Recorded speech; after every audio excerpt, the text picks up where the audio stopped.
kita baca bersama-sama. Sudah dapat? Oke, sudah dapat semuanya? Belum dapat silakan menatap layar di depan. 1, 2, 3. Lalu bertambah besar. Salah, ya. Lalu bertambah besar kedua anak itu. Esau menjadi seorang yang pandai berburu, seorang yang suka tinggal di padang, tetapi Yakub adalah seorang yang tenang, yang suka tinggal di kemah. Next, 28. Ishak sayang kepada Esau, sebab dia suka makan daging buruan, tetapi Ribka kasih kepada Yakub. Next. Pada suatu kali Yakub sedang memasak sesuatu, lalu datanglah Esau dengan lelah dari padang. 30. Kata Esau kepada Yakub, berikanlah aku yang hadapku ini sedikit dari yang merah-merah itu, karena aku lelah. Itulah sebabnya namanya disebut Edom. Ayat 31 bersama-sama. Tetapi kata Yakub, jualah Daud kepadaku hak keturunanku. Nah, ini sudah tahu ya, kisah ini terjadi di zaman dahulu ketika Ishak memiliki 2 orang anak.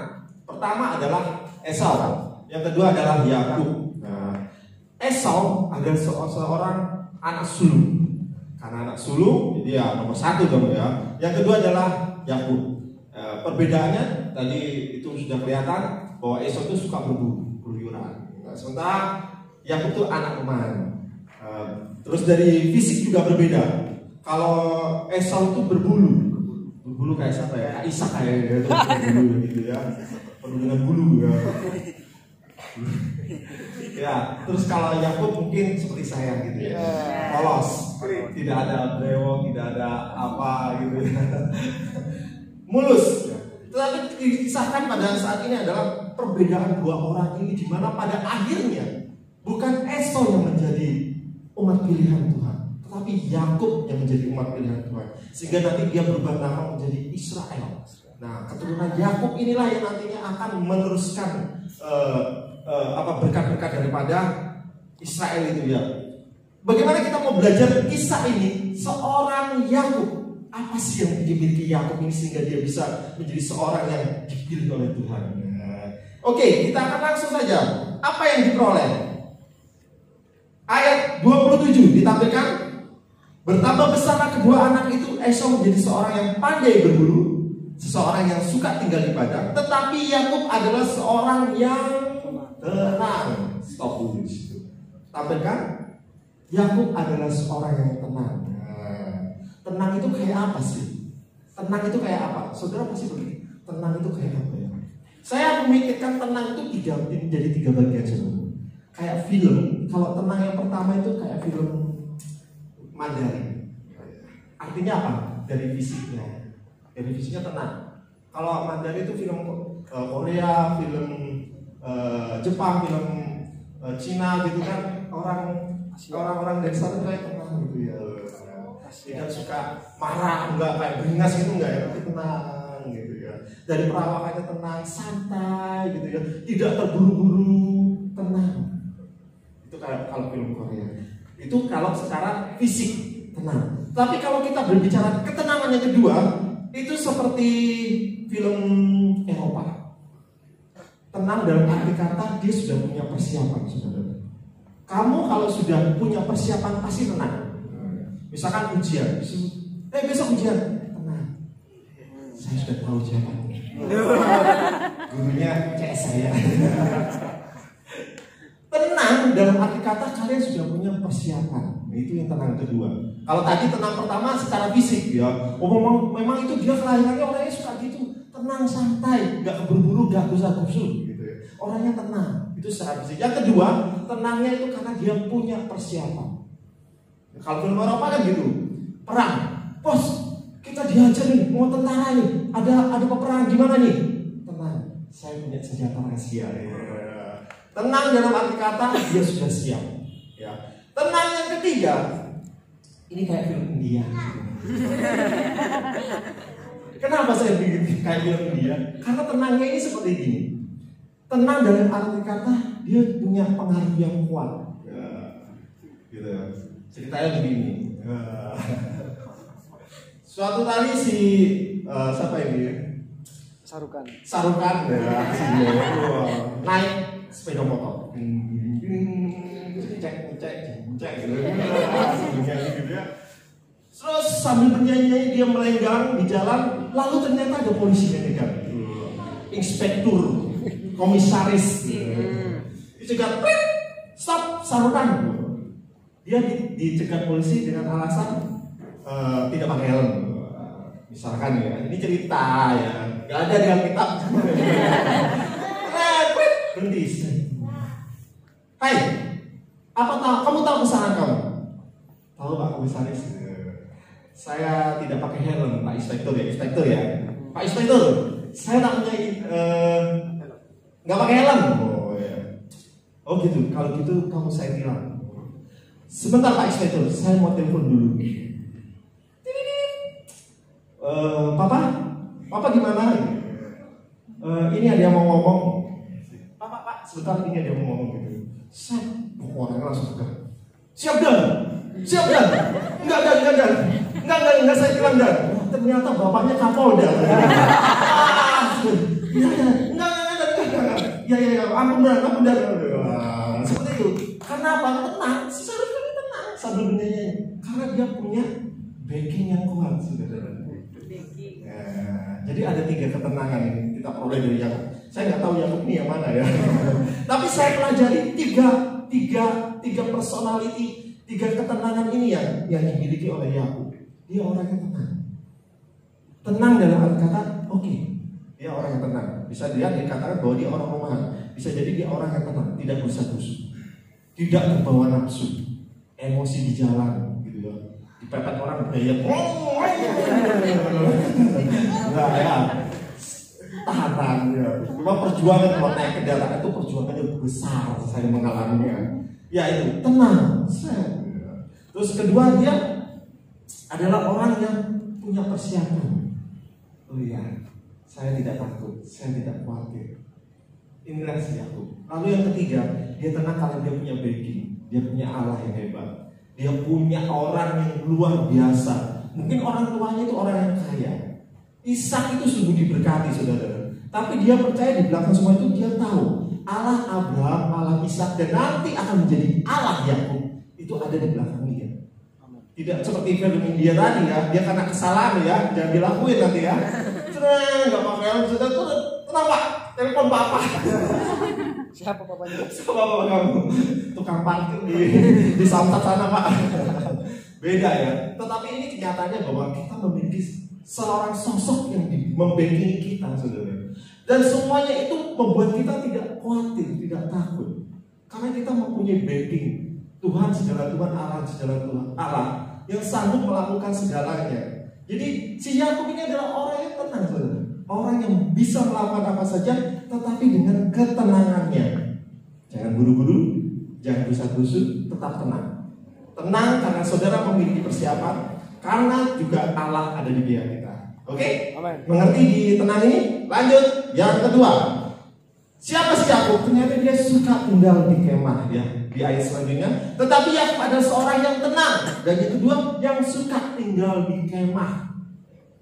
Di zaman dahulu, pada masa itu Yakub masih belum menetap di suatu tempat ya. Jadi sebenarnya dia masih tinggal di bersama dengan Ishak di kemah. Kemah dalam arti di sini adalah rumah. Rumah ya. Kalau orang ngomong bahasa Inggrisnya itu apa? Home. Saya berbicara tentang home, bukan house. Kalau home itu adalah rumah tinggal. Kalau house itu berupa bangunannya secara fisik. Tapi saya berbicara tentang home, tentang rumahnya, tentang bukan bangunannya, tapi posisinya. Kamu mau pulang mana? Pulang ke rumah, ya kan? Rumah dalam arti kata itu adalah tempat yang kamu miliki, tempat yang kamu nyaman di dalamnya. Berbeda ketika kamu tinggal di mungkin di hotel, mungkin ya di rumah tetangga, di rumah teman, gitu ya. Memang ada nyamannya, tapi rasanya feelingnya itu kayak iya, kayak beda gitu dengan suasana kamar kita tidur sendiri ya. Misalnya saudara pergi di rumah lebih nyaman di mana? Apakah saudara nyaman di rumah tetangga atau di rumah sendiri, di kamar sendiri? Saya rasa di kamar sendiri ya. Sebau-baunya kamar kita, seberantakannya kamar kita, itu adalah my sweet room gitu ya. Suatu tempat ya, saya tahu kos-kosan Anda. Dan saya tahu ruangan Anda seperti apa. Apalagi kalian kaum pria. Seberantakan apapun, itu adalah tempat tinggal saudara. Dan jika sudah bertahun-tahun tinggal di dalamnya, itu akan terasa berat untuk meninggalkannya. Apalagi kalau mau pindah rumah. Oh, saya sudah berapa kali pindah rumah saudara. Saya tinggal di Jakarta. Terus 5 tahun sampai 5 tahun saya tinggal di Jakarta, di Kemayoran. Lalu setelah itu papa saya pindah lagi ke Tegal, Jawa Tengah. Saya hidup di sana 2 tahun di Tegal. Setelah itu pindah lagi kemana? Dia ke sini akhirnya. Dan sebelumnya itu saya nggak tahu. Sebelum di Jakarta itu katanya sudah keliling kemana-mana. Nah, dari hidup yang berpindah-pindah itu kayaknya aneh. Setelah pindah di Lugonto, Jambi, saya harus pindah lagi ke Balak gitu kan ya. Itu ada perasaan ganti orang lagi, ganti suasana lagi gitu. Tetapi dari semuanya itu, jika itu benar-benar tempat tinggalmu, kamu pasti akan merasa nyaman. Seelek-elek rumahmu, kalau itu memang rumahmu, itu pasti paling nyaman. Betul nggak? Nah, di mana di dalam rumah itu pasti ada keluarga. Ya kalau masih utuh, papa mama, kakak adik, nah kan gitu ya, satu keluarga. Ketika kalian di dalam rumah, itu pasti ada pengajaran. Gak mungkin bapak makmu tuh biarin kamu selalu lah mau apalah gitu ya. Lahir project set, dah sana tak kasih masalah sendiri, makan sendiri gitu. Enggak, pasti dari kecil dari bayi kamu merocot disusui, ya kan, dikasih makan, gitu ya. Gede sedikit dikasih kubur, beda levelnya. Ada tahap-tahapannya, tapi ada perlindungan, ya kan? Gak mungkin anak itu dibiarkan gitu. Ada kucing datang cakar-cakar bayinya, biarin aja, enggak, ajar lah, aduh, ayo, kamu manusia masa kalah sama kucing? Enggak, tapi dilindungi, karena dia tahu ini masih tahap pertumbuhan, tidak akan dibiarkan saudara, pasti akan dilindungi. Ada perlindungan, cover, ada kenyamanan, ada pengajaran, kamu akan diajari sekolah. Siapa yang di sini sama orang tua yang nggak diajari sama sekali sekolah? Enggak kan? Sejarahnya pasti mengajari lah. 1 tambah 1. Kasih tahu lah ibumu, nggak mungkin berapa ya? Ibu nggak pernah sekolah, tapi 1 tambah 1 pasti ibumu tahu itu berapa, 2 kan gitu. Itu zaman dahulu. Kalau sekarang 1 tambah 1 tunggu dulu, 1 apa dulu kan gitu ya? 1 apa? 1 kuadrat atau 1 menit atau 1 apa? Waduh, udah sekolah sekarang membingungkan. Saya kalau membaca itu kayaknya agak pusing ya, karena pelajaran saya di tahun Orde Lama, zaman Soeharto dengan kalian di zaman Jokowi ini, Pak Nadiem ini luar biasa ya, memang berbeda. Dan itu beda dengan zamannya, bagus, maksudnya menyesuaikan dengan zaman, itu bagus ya. Ada perlindungan, ada pengajaran, ada hubungan, ada kasih. Ya, orang tua sama anaknya, nak, gitu. Papa sayang sama kamu, tak kasih duit.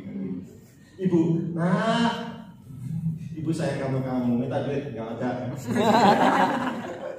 Nenek, mak, nenek kayak apa? Cu, nenek sayang sama kamu, nggak usah minta, langsung dikasih. Nah, kenapa dia?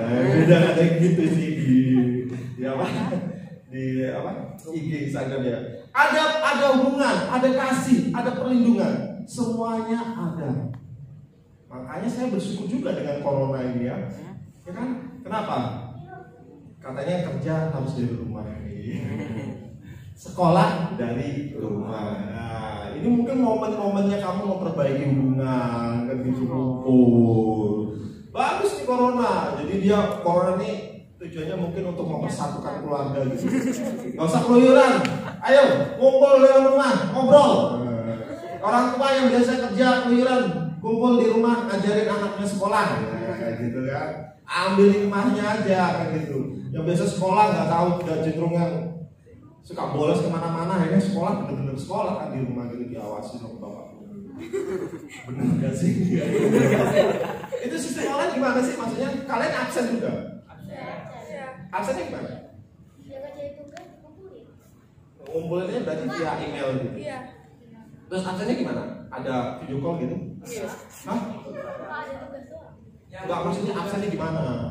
Apa di WA, Pak saya hadir gitu, enggak? Sherlock. Kalau kalau udah ngirim email berarti ya sekolah. Kalau nggak kumpul tugas berarti bolos gitu. Ya itulah teknologi lah. Ya, sip.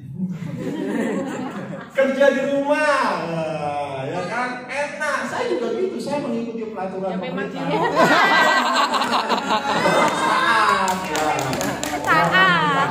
Kerja di rumah, sekolah juga harus di rumah. Bagus itu ya. Tetapi ada jeleknya juga.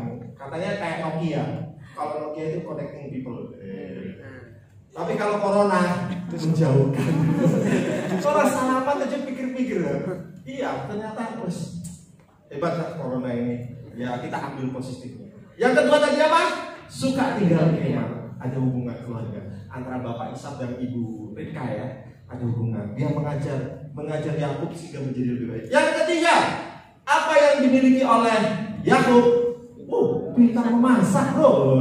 Kejadian 25 ayat 29. Baca 23. Pada suatu kali Yakub sedang memasak sesuatu, lalu datanglah Esau dengan lelah daripada. Oke, sedang memasak. Kalau orang sedang memasak berarti kan ya setidaknya dia bisa memasak ya kan gitu. Dalam arti begini, saya tidak mengajarkan kalian untuk pintar memasak. No. Tetapi dalam artinya punya keahlian, punya skill, keahlian. Artinya apa? Saudara harus punya keahlian, punya kemampuan pada saat ini. Ingat, Anda cerdas. Ijazahmu mungkin ribuan, titelmu di belakang SK, SKT, SPD, AK, apa lagi? SDM, dan lain sebagainya, SSS sebagainya. Tetapi kalau itu cuma teori kok, dan Anda tidak punya pengalaman keahlian untuk melakukannya, itu sama juga bohong sebetulnya. Ngapain sekolah tinggi-tinggi kalau pada akhirnya Anda lulus jadi pengangguran? Ya seperti itu. Masih begini. Untungnya saya dulu punya kakak ipar tuh pintar komputer, guru komputer, almarhum Kak Robi. Jadi saya itu sebenarnya diajarin lah dikit-dikit caranya masuk ke DOS itu kayak gini, terus caranya pemrograman itu begini, caranya install itu seperti ini kayak gitu ya di komputer. Nah, suatu hari dan untungnya saya juga bisa musik. Nah, ini untungnya ya. Walaupun sebenarnya musik saya itu pas-pasan. Anda menilai saya itu jago, padahal tidak. Kebanyakan gaya saya. Gayanya itu, jadi skill saya mungkin 5%, gaya saya 95%. Iya, padahal saudara. Ya begitulah, saya bongkar. Nggak ada, tapi memang gitu. Kita harus punya keahlian. Saya gini, suatu ketika saya kursus musik, lalu setelah itu lulus, lalu diajak sama teman saya yang di bagian CAWAB, Bapak Pendeta David Jeremia. Wait, kenapa kamu ngajak kamu? Karena kamu bisa main musik, Pak. Oh iya. Kenapa? Ketika pada zaman saat itu pelayanan itu banyak, tapi kalau pelayanannya tidak memiliki skill, maksudnya tidak bisa main musik, itu agak jarang sebenarnya. Jadi kebanyakan tuh orang cuma bisa firman toh. Nah, kalau firman saya juga bisa kan ngomong gini ngecepeng gitu ya. Kamu jangan mencuri ya, jangan membunuh ya, jangan berzina gini kan gampang ya. Tapi kalau untuk keahlian untuk bermusik itu untuk di daerah pedesaan, gereja-gereja itu sangat susah, terbatas sekali gitu. Apalagi zaman dahulu kalau gereja-gereja itu kalau udah gede, misalkan ya anak muda-mudanya yang sudah pengalaman, kalau sudah lulus itu biasanya keluar kota. Kalau zaman dahulu kan gitu. Jadi mereka cari pengalaman di kota besar dan gereja lokal akhirnya tidak ada pemain musik. Nah, berbeda kalau sekarang. Ini Rogo Jambi dulu ngilang semua. PR ini kuliah kemana? Surabaya. SMA Malang. SMA Malang di Surabaya. Kuliah di Surabaya. Kamu Surabaya. Yang dulu pemain tamborin. Singkat juga ya? Enggak, kamu ngilang. Ini pemain musik hilang. Terus apa lagi? Victor pun sempat dulu kuliah di Jogja. Wah hilang. Wah susah pemain musik pada saat itu. Tapi sekarang berbeda. Ternyata yang dari Medan datang. Gak salah. Itu ternyata luar biasa Tuhan ya. Mengubahkan Rogo Jambi jadi kota. Jadi mereka datang. Nah singkat cerita saya diajakkan ke sana. Gitu. Dan ternyata memang kalau di desa itu untuk melayani itu luar biasa saudara. pelayan Tuhan yang benar-benar terbeban untuk di desa itu memang jarang. Ada tapi kadang-kadang tidak memiliki pengalaman. Nah, yang berpengalaman ini yang dicari. Jadi kalau di sana saya, kalau udah minggu itu luar biasa ada. Pagi sekolah minggu, one man single. Jadi dari main musik, main gitar, kemudian langsung firman. Lanjut ke kebaktian umum, langsung megang guys. Karena terbatas waktu itu sampai gembalanya ada itu kadang-kadang megang keyboard, kalau enggak megang bass. Dia juga bisa keyboard, bisa bass, bisa gitar. Jadi sama saya itu muter. Kita ada tambahan satu juga pemain musik, dia juga bisa bass, bisa drum. Jadi kita muter. Jadi gitu. Jadi dia kadang-kadang mau khotbah itu main musik dulu, nah seperti itu. Tapi yang dicari adalah pengalamannya.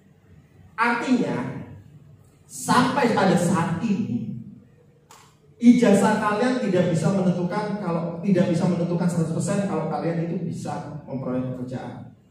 Dalam arti kata, misalkan kalian ditolak dalam pekerjaan, kalian harus punya keahlian. Pelajari dulu. Kalian ini bisanya di apa? Di bidang apa? Misalkan, oh, aku mungkin bisa apa ya? Reparasi, servis, gitu ya. Jadi bisa kembangkan. Oh, saya bisa pinter ngomong, saya bisa jadi sales, bisa jadi pedagang, gitu kan. Oh, saya bisa apalagi mengerjakan sesuatu yang lain. Nah, itu harus kita kembangkan. Itu berjaga-jaga, saudara. Sebab keahlian kalian itu dipentingkan. Ingat, si Yakub ini bisa memasak. Dan apa yang terjadi ketika hal itu terjadi? Ayat 30 sampai 31. Yang terjadi ya, karena keahliannya. Kejadian 25 ayat 30 dan 31.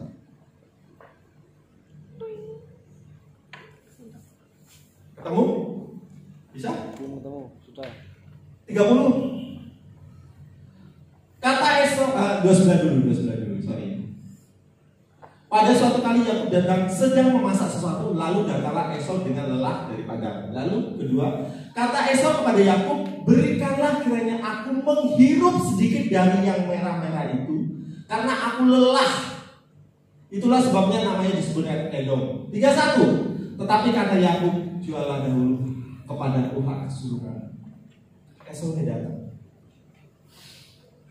Enak. Ya kan, kalau masakan nggak mungkin dilihat tok, tapi dia menghirup aromanya. Mungkin kita pintar masak ya, aromanya enak. Rasa itu nggak tahu. Pengalaman saya gitu juga. Saya masak, aromanya, ini pasti enak ini. Setelah dimakan, ada keasinan, ada hambar, ada ya. Tapi itu harus dilatih, saudara. Ketika Esau mencium aroma makanannya Yakub, dia tergiur, saudara. Ingat, saudara, dengan keahlian saudara yang miliki, berkat itu akan datang sama saudara. Apa yang terjadi selanjutnya, saudara pasti tahu. Esau memberikan hak kesulungannya, sesuatu yang berharga loh. Dan saya percaya Tuhan juga tidak akan tidak akan eman gitu ya. Kalau kalian memiliki suatu keahlian dan saudara mengerjakannya, saudara memasak keahlian itu dengan spesialis ya, ikut master chef ya, nggak apa-apa sih, gitu ya. Wah, masak gitu ya. Lalu itu memikat hati Tuhan juga. Oh, berkatnya luar biasa, saudara. Makanya dikembangkan. Apa yang kalian miliki itu kembangkan. Saudara, saat ini saya ingat Bapak apa itu Bob Sagino, apa ya itu yang kenal pendek itu. Bob Sagino. Dikatakan begini, orang bodoh melamar pada orang pintar yang punya perusahaan. Ditolak. Lalu orang bodoh ini membuat suatu perusahaan, bikin usaha dan sukses. Dan padahalnya orang bodoh ini memperkerjakan orang pintar. Tahu istilahnya. Jadi jangan karena kamu bodoh, tapi karena kamu berusaha dengan pengalaman, dengan kepandaianmu, dengan keahlianmu, kamu bisa menjadi seseorang. Dalam arti kata seseorang yang bisa menjadi berkat juga kan gitu. Nah, ini yang diminta. Anda harus menjadi orang yang bisa memasak seperti aku, punya keahlian. Lalu tentang keahlian, saya teringat tentang, kalian tahu nggak ingatan fotografis? Jadi dia ini ada seorang di Jepang ya, dia memiliki ingatan fotografis. Jadi kalau dia melihat sesuatu gitu, kertas gitu secara pintas, dia bisa apa? Misalnya KTP maksud, nama coba Afandi Gunawan, oh ya. Lahir tanggal 1 April 1980. Nomor KTP 13 19 10 80.000 0104 80 hafal dan lain sebagainya. Ya tak hafal karena punya aku gitu. Nah, begitu pula dia kerjanya di minimarket di Jepang. Ternyata saudara, selidik dengan kemampuannya ingatan fotografis itu, dia bisa mengingat dengan cepat. Dia menjadi seorang pembobol kartu kredit. Jadi istilahnya begini, kalau orang bayar, mana kartu kreditnya? Karena ingatannya ingat dia kayak di foto gitu. Terus KTP-nya mana? Ya, gitu. Teringat begini, dicatat. Lalu dibobol lah kartu kreditnya orang itu. Luar biasa nih orang. Ini keahlian ya. Dan terjadilah, akhirnya dia bisa menjebol kartu kredit orang-orang sampai berapa miliar gitu pada akhirnya. Untungnya ketangkap sebenarnya. Dengan keahlian ingatan fotografi itu, ya maksud saya bukan seperti itu. Ini contohnya. Jangan digunakan seperti itu ya, jangan jelek-jelek. Oke, selanjutnya yang keempat, memiliki visi dan rencana. Oke, Kejadian 31-32. Ketika terjadi, kata Yakub, jualah dahulu kepadamu hak keseluruhan. Dia masak. Ada yang saudara. Enak nih. Nawarin. Dia punya rencana dulu, visi ke depan. Jualah dulu hak keseluruhan. Ya kan? Ini keseluruhan tuh apa sih? Kalau orang nggak ngerti mungkin, tapi yang tahu hak keseluruhan itu ke depan loh badan. Wah, kalau keseluruhan untuk dapat apa saudara? Warisan. Kalau kamu urusan warisan, hak keseluruhan itu nomor 1 yang dapat. Dan memang terjadi. Yakub diberkati dan yang kedua Esau tidak mendapatkan berkat, kutuk. Berarti dia tahu sesuatu, visinya ke depan dia sudah tahu. Aku harus punya rencana, aku punya visi ke depan. Aku mau jadi apa besok cita-citaku. Semua harus diprogram dari sekarang. Jualah dahulu hak keseluruhan. Sahut Esau, sebentar lagi aku akan mati. Apakah gunanya bagiku hak keseluruhan itu? Dia dia nggak punya rencana dan mati kata. Esau ini nggak punya. Kedepannya dia terlalu pendek. Sebentar lagi mati gitu. Bentar lagi kena corona, aku dikubur gitu kan kata Esau. Ngapain dah mikirin hak keseluruhan? Udahlah, ayo mana? Foya-foya senang-senang gitu kan gitu ya. Ini yang terjadi sama si Esau. Dia tidak berpikir panjang. Rencananya hanya untuk ke depan satu langkah saja. Tetapi Esau kesulungan itu dia tahu. Ishak mungkin besok belum mati, tapi dia percaya kalau aku sudah dapat hak kesulunganku, kalau aku memiliki hak kesulungan, maka aku mendapatkan sesuatu yang lebih daripada saat ini. Dan tenang, benar terjadi. Sebab itu, aku memiliki rencana. Kita harus punya visi. Dalam arti sekarang ini kalian yang sudah sekolah-sekolah menentukan.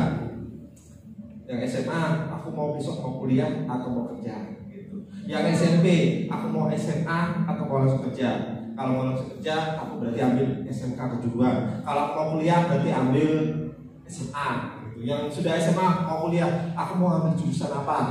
Kedokteran, pertanian, apalagi bikin kapal itu apa? Kapal. Arsitek. Manufaktur kapal. Manufaktur ya itu. Pertanian, terus apa lagi? Pemrograman komputer. Jurusan apa? Dipelajari saat ini, kembangkan supaya kalian bisa tahu. Besok lulus nggak ngambang akhirnya. Ada visi-visi, ada rencana yang harus kita kerjakan. Ingat, kita harus apa ya? 1 Korintus 9 ayat 26 dikatakan, sebab itu aku tidak berlari tanpa tujuan dan aku bukan petinju yang sembarangan saja memukul. Si Paulus saja ngomong, aku nggak akan berlari tanpa tujuan. Aku punya rencana, aku punya konsep. Apa yang mau aku lakukan saat ini, apa yang aku mau lakukan ke depan, aku sudah punya rencana. Miliki rencana ya, kita sudah harus punya suatu impian, suatu pandangan bahwa sesuatunya pasti akan kita kerjakan. Kejelekan kita memiliki rencana, kita memberitahukannya sama teman-teman, sama orang tua, sama saudara. Tetapi kita lupa memberitahukan rencana kita sama Tuhan. Itu kejelekan. Kadang-kadang kenapa? Kita itu berjalan tanpa ikut penyertaan Tuhan. Akhirnya apa? Ya bisa jadi rencana kita sia-sia. Sia-sia. Karena kesalahan terbesar Anda bisa memberitahukan saudara, memberitahukan orang tua, ini rencanaku, tapi Tuhan gak dikasih tahu. Ingat, Tuhan itu maha tahu, ya kan? Oh, aku tahu rencanamu. Tetapi kalau Tuhan tidak campur di tangannya dan kamu tidak memberitahukannya, lapor sama Tuhan, ya Tuhan tidak berani dong untuk campur tangan. Gitu kan? Ada pengertian dong. Tetapi ketika kita mau memberitahukan sama Tuhan, aku mau merencanakan ini, aku mau menjual tali cap planet lah, gitu. Saya mau mendistribusikannya ke seluruh Banyuwangi. Anda berdoa, Anda memberitahukan, lapor sama Tuhan, ya pasti Tuhan akan ikut campur di dalam. Anda mau kuliah, Tuhan, aku mau kuliah Tuhan pada hari ini. Tuhan berikan hikmat. Kita berdoa setiap hari, kita mau lapor sama Tuhan apa yang mau kita kerjakan, apa yang rencanakan, itu sudah harus kita laporkan. Karena jika Anda tidak melaporkannya dan Anda melakukannya sendiri, itu artinya Anda ini sombong, tidak menyertakan Tuhan dalam rencana Anda. Itu adalah suatu kecongkakan. Tuhan bilang gitu. Ikut sertakan Tuhan. Sebab apa? Mazmur 94 ayat yang ke-11. Tuhan mengetahui rancangan-rancangan manusia. Sesungguhnya semuanya sia-sia belaka, saudara-saudara. Sia-sia sebenarnya. Tapi jika Tuhan campur tangan di dalamnya, Tuhan tidak hanya tahu, tapi Tuhan ikut serta dalam perencanaan itu, maka semuanya akan menjadi luar biasa, tidak sia-sia. Ya, karena damai sejahtera di Yeremia 29 ayat 11 dikatakan, sebab aku ini mengetahui rancangan-rancangan apa yang ada padaku mengenai kamu. Demikian firman Tuhan, yaitu rancangan damai sejahtera dan bukan rancangan kecelakaan, untuk memberikan kepadamu hari depan yang penuh harapan. Rancangan yang luar biasa, bukan kecelakaan. Saudara, saya bersyukur jika pada saat ini boleh berkomitmen untuk datang, untuk kita memuji nama Tuhan. Ya kita tahu memang saat ini sesuatu sedang terjadi ya. Namanya ya corona ini luar biasa lah, kita sadari. Jadi saya berharap Anda juga berjaga-jaga. Ikuti peraturan pemerintah untuk jangan terlalu sering keluar kemana, ke lingkungan umum atau apa. Sedia hand sanitizer gitu ya. Terus cuci tangan, kalau nggak ada itu pakai sabun, karena itu lebih bersih karena ya. Ada gambarnya, Bu? Lebih bersih. Kalau untuk berhubungan jaga jarak ya. Bukan Nokia ya, disconnect. Nah nih. Ya, karena Anda tahu pertahanan virus corona berbahaya. Ini saya cuma hanya kasih tahu ya. Ini saya menakut-nakuti lah istilahnya ya. Di udara dia bisa bertahan 3 jam. Di tembaga 4 jam. Aluminium 2-8 jam. Sarung tangan 8 jam. Di karton kardus, mana harus apa tadi? 24 jam. Di baja besi ini nempel 2-3 hari. Di kayu kursimu 4 hari. Di kaca nih HP jam terus kamu itu bisa 4 hari. Di kertas kitabmu yang masih manual 4-5 hari. Di plastik 2-3 hari. Ya, saya menakut-nakutin ya. Lalu kamu beli cilok, ciloknya pakai plastik kan? Plastik 2-3 hari. Terus beli belanja buku 4-5 hari nempel. Atau enggak kamu pinjam buku temanmu, ya kena nempel. Terus di kaca HP, pinjam HP temenmu, dia kena infeksi corona, kamu juga kena. Di kayu, misalkan Erwin kena corona, dia duduk terus disediakan di situ. Nah, terus apa lagi? Karton. Nah, nanti angkat siapa yang angkat tadi? Saya ya kan? Kalau dibilang kayak gitu, ya sudah. Mau apa lagi? Saya menakut-nakutin gitu. Mau apa lagi? Yang bisa yang saudara lakukan adalah beli baju astronot. Saya percaya itu aman. Udahlah, itu saja. Karena kalau kalian membaca ini pertahanan virus corona di berbagai benda, aduh, bagaimana saudara? Bisa hidup. Ada yang bawa? Bahkan. dicuci uangnya 4-5 hari. Gimana? Mau gimana lagi? Mau gimana lagi? Tidak bisa itu. Kita punya Tuhan. Saya percaya. Makanya tadi katakan hujan, kalau kita berdoa, kuasa yang bekerja. Makanya kita harus semakin dekat. Ini yes, ambil imannya lah dengan corona.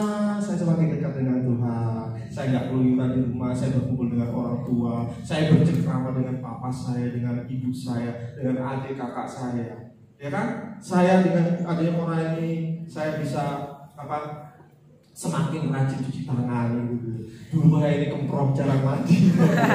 Dan tetap dia pernah mandi. Akhirnya kita sering cuci tangan, nah, seperti itu. Ambil hikmahnya. Kalau pertanyaan ini gimana? Masker pun tidak menjamin 100% corona bisa masuk, saudara. Karena kalau partikelnya virus itu lebih kecil dari bakteri. Kalau dia sudah semakin kecil, katanya apa ya, aerosol itu bisa menembus masker. Ya tetap bisa. Jaga jarak 1 meter. Di belakang saya Yuli sama saya berapa meter? Ada 1 meter Yuli? Ya Yuli sudah pakai masker. Saya nggak tahu dia kena atau enggak. Tadi saya di belakangnya dan saya sudah tunduk. Kalau mikir takutnya, awas kamu jangan tahu Jess. Kamu ada 1 meter nggak? Enggak ya, kalau Jessica, kita sampingmu cece mulu. Udah, kemanapun pasti kalau sudah kena ya sudah. Tapi bagaimana? Ya itulah, kita mau jaga kebersihan, sering cuci tangan. Daya imun kita harus ditambah. Makan makanan yang sehat, saudara. Jangan makanan yang aneh-aneh. Sayur-sayuran perbanyak, buah-buahan perbanyak, vitamin perbanyak. Itu akan membantu kita untuk lebih kuat lagi. Ya, virus itu biasa. Yang luar biasa Tuhan kita. Amin. Saya punya satu ayat di mana yang membuat saya mengerti adalah kisah si Paulus. Ayat terakhir ya. Paulus. Bentar ya. Kisah para Rasul 28 ayat 3. Ayat terakhir.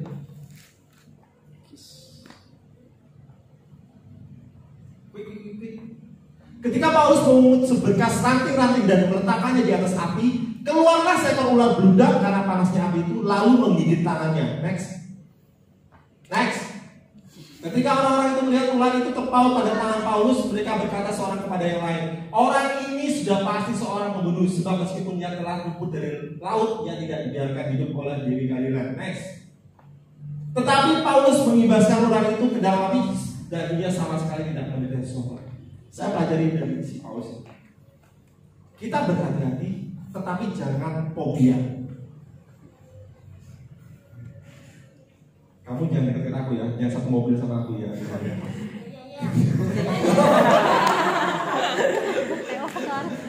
Kena semua ngomong, nanti pulang jangan salaman ya. Nanti abis ini kita setelah dari gereja mandi ya kita ya, mandi sunlight aja deh. Jangan terlalu fobia. Maksudnya kita hati-hati tapi jangan terlalu overacting. Ingat, ini Paulus secara tidak sengaja terpanggut ular beludak, ular yang beracun. Tetapi apa yang terjadi? Dia mengibaskan dan dia tetap sembuh, tidak terkena bisanya. Kita mau jadi seperti itu. Kita berhati-hati. Saya tidak sengaja udah tahu orang yang kena corona lalu kamu datang, dalam nama Tuhan Yesus saya tidak apa-apa. Tidak seperti itu. Ya, tetapi tetap jaga kebersihan. Artinya apa? Kalau itu bukan rencana Tuhan, corona itu buat kita, tidak akan bisa kena kita. Amen. Ya kan? Makanya kita tetap percaya pada hari kita mau bersatu hati bahwa Tuhan, perlindungan Tuhan itu tetap ada pada kita. Amin. Yuk, kita akhiri.